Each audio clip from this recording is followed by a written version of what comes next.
আবারও আগ্নেয়াস্ত্র সহ এক যুবককে গ্রেপ্তার করল সাগরপাড়া থানার পুলিশ প্রশাসন।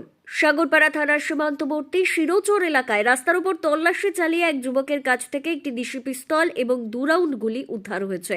তারপরেই তাকে গ্রেপ্তার করে পুলিশ। পুলিশ সূত্রে জানা যায়, ওই যুবকের নাম মাসুদ শেখ। তার বাড়ি মালদা জেলার বৈষ্ণবপুর থানার পারদেউনাপুর চৌধুরীপাড়া এলাকায়। কি উদ্দেশ্য ওই যুবক মালদা থেকে মুর্শিদাবাদের সীমান্তবর্তী শিরোচর এলাকায় আগ্নেয়াস্ত্র নিয়ে ঘোরাঘুরি করছিল, তার তদন্ত শুরু করেছে পুলিশ। বিক্রির উদ্দেশ্য ছিল না ডাকাতির পরিকল্পনা ছিল, তার তদন্তও শুরু হয়েছে।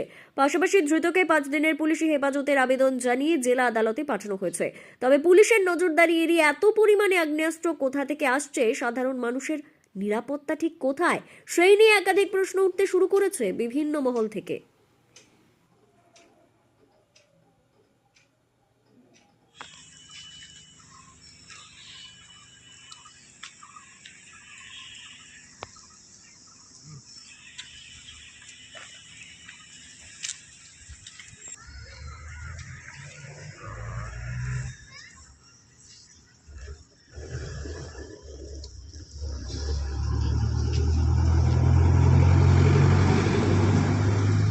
শোনা গেছো ঢুকো না